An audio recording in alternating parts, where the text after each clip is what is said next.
Covid से death हो गई और आज उनकी भी मौत हो गई। उनकी एक बहुत छोटी सी बच्ची है।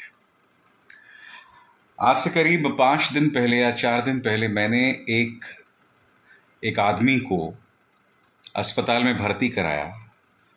उनकी उम्र शायद 35 साल की थी। उनका बेटा है 10-11 साल का। उसकी माँ नहीं है। वो आदमी संघर्ष कर रहा है अब भी, मगर अगर उस आदमी को कुछ हो गया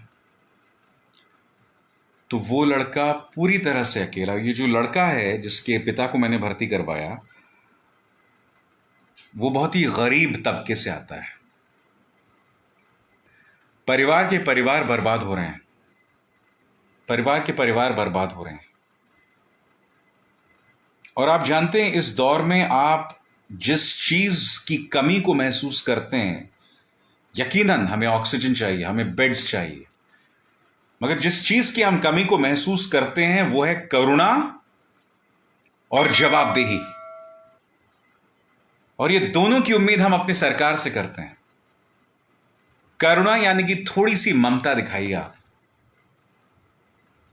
आप जानते हैं, मध्य प्रदेश में भी हुआ और उत्तर प्रदेश में भी हुआ। वहां 2 लोग जो ऑक्सीजन पहुंचा रहे थे लोगों को, दोनों को, एक को रोक दिया गया और शायद एक पर कोई पुलिस केस कर दिया गया। अभी अभी मैंने पढ़ा है। और जवाबदेही, वो जवाबदेही पूरी तरह से नदारद है। आप बताइए ना, पूरी तरह से नदारद है। आज कोरोना के एक्टिव केसेस 4 लाख से ऊपर हो गए। कोरोना संक्रमित जो केसेस थे 4 लाख से ऊपर हो गए। मृतकों की तादाद 4000 के करीब है।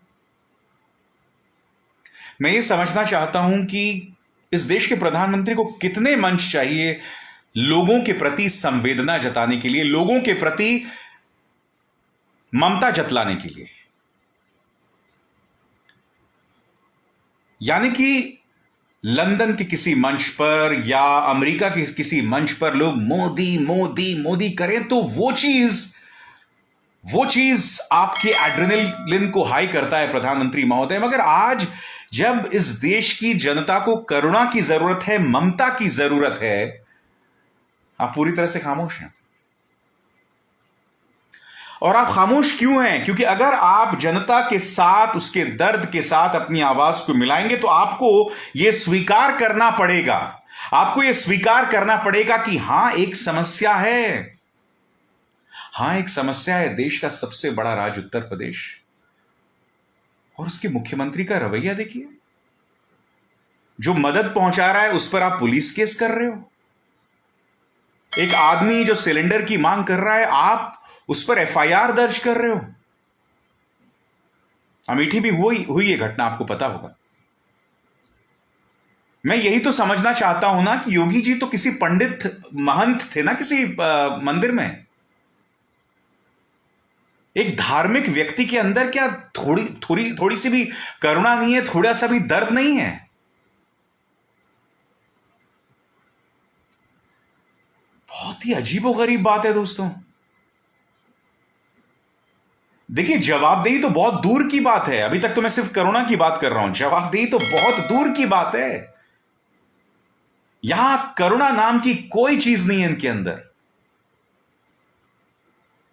आप भी जानते हैं, जब आप किसी त्रासदी का सामना करते हैं, जब आपका सब कुछ खो जाता है, आप अपने मां, अपने बाप, अपने बच्चे को खो देते हैं, तो उस दौर में आप ये उम्मीद करते हैं कि कोई आके आपके सिर पे हाथ फेरे, आपकी पीठ पे हाथ फेरे, आपके दर्द में भागीदार बने।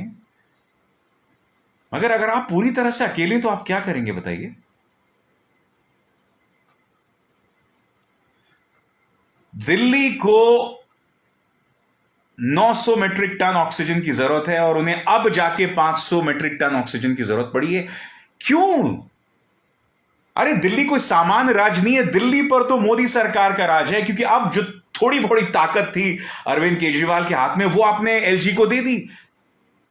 दिल्ली मध्य प्रदेश, पंजाब, छत्तीसगढ़ नहीं है। दिल्ली मान के चलिए, कहने को वहां 63 विधायकों के साथ अरविंद केजरीवाल की सरकार है, मगर उनके पास में कोई ताकत नहीं है। और आप वहां ऑक्सीजन नहीं पहुंचा रहे हैं जहां पर आपके दफ्तर मौजूद है, जहां आपका बीजेपी का मुख्यालय मौजूद है, जहां प्रधानमंत्री का घर मौजूद है, वहां पर आप ऑक्सीजन नहीं पहुंचा रहे हैं। क्यों? किस बात की खुंदक है आपको? क्या आपको इस बात की खुंदक है कि देश की जनता ने आपको, मतलब या दिल्ली की जनता ने आपको 70 सीटें नहीं दी, या आपको नहीं जतलाया?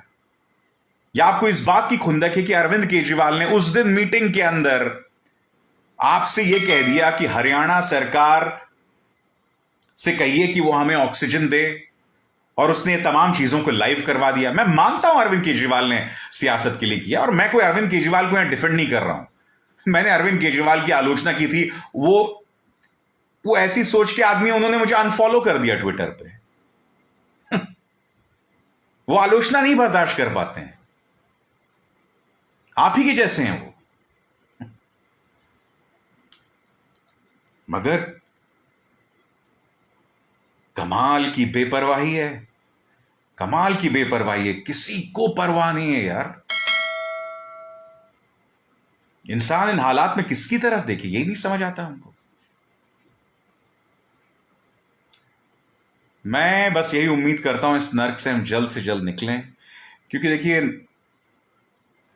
हालात बहुत बदतर हैं, और ऊपर से एक ऐसी सरकार है हमारे ऊपर जो इस संकट को मानने से इनकार कर रही है। कितना बड़ा दुर्भाग्य है इस देश का। मेरे पास पाकिस्तान से एक व्हाट्सएप मैसेज आया था कि भारत की दुर्दशा पर हम एक शो कर रहे हैं, आप आइए। पहली बात तो मुझे अपने देश की समस्याओं की चर्चा करने के लिए पाकिस्तान का मंच नहीं चाहिए, मेरे पास पहले से ही 3 मंच मौजूद हैं। मगर आज पाकिस्तान हमें फोन कर रहा है ये कहने के लिए कि आपके अंदर जो दिक्कत चल रही है, आइए हमारे साथ चर्चा कीजिए। अरे तुम तो कहते थे हर बात पे ना, गो टू पाकिस्तान, पाकिस्तान चले जाओ। तुमने आज मेरे देश को पाकिस्तान से बदतर बना दिया है। तुम माफी के लायक नहीं हो। तुम पश्चिम बंगाल जीत भी जाओ, कोई फर्क नहीं पड़ता उससे।